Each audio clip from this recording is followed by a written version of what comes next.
Beit Yosef quotes the Kolbo that a person should not let a goy wash his tzitzit, is not respectful for the tzitzit. The Beit Yosef comments on this. He says, I never saw anyone who had this practice. I never heard of anyone who had this practice. And therefore, in Shulchan Aruch, Siman Chaf Aleph, he doesn't bring down this halakha. Yet the Ramah brings it down. And apparently the Ramah does hold to the custom that one should not let a goy wash his tzitzit. Kaf HaChaim also as well brings down that a person gets special blessing if he follows this, that a person ideally should not let a goy wash his tzitzit. So even though Shulchan Aruch doesn't hold of halakha, Kaf HaChaim says it's best practice not to let a goy wash his tzitzit.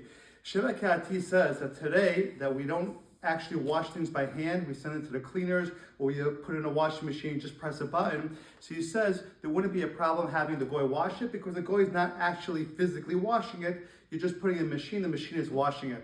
So he's lenient by sending it to the cleaners, or washing it by washing machine. Chayei Levi, a later rabbi, challenges this, and he says even when you send it to the cleaners, there's still, you have to spot clean it, you have to handle it somewhat, and therefore he says even so, even though our cleaning methods are mostly done by automated, but since we do wash it by hand somewhat, goy should still not do it.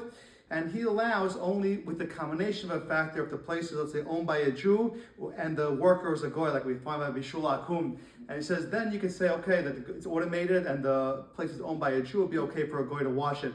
But other than that, he was a little stricter than the Sheva Kati. So in conclusion, Maran really doesn't bring down halakha, so maybe you can let a goy wash it, but it's best, like the Kaf HaChaim says, to only wash it by a Jew, and therefore, especially if you're hand washing it, a Jew should do it.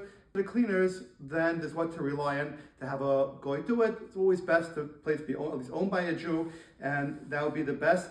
Does this apply to Tali Katan and Tali Gadol? Simply from Shulchan Aruch, it sounds like both. The Eshel Abraham does say it's only by a Tali Gadol, so definitely more stricter on a Tali Gadol. Tali Katan maybe there's more room to be lenient. Have a great day.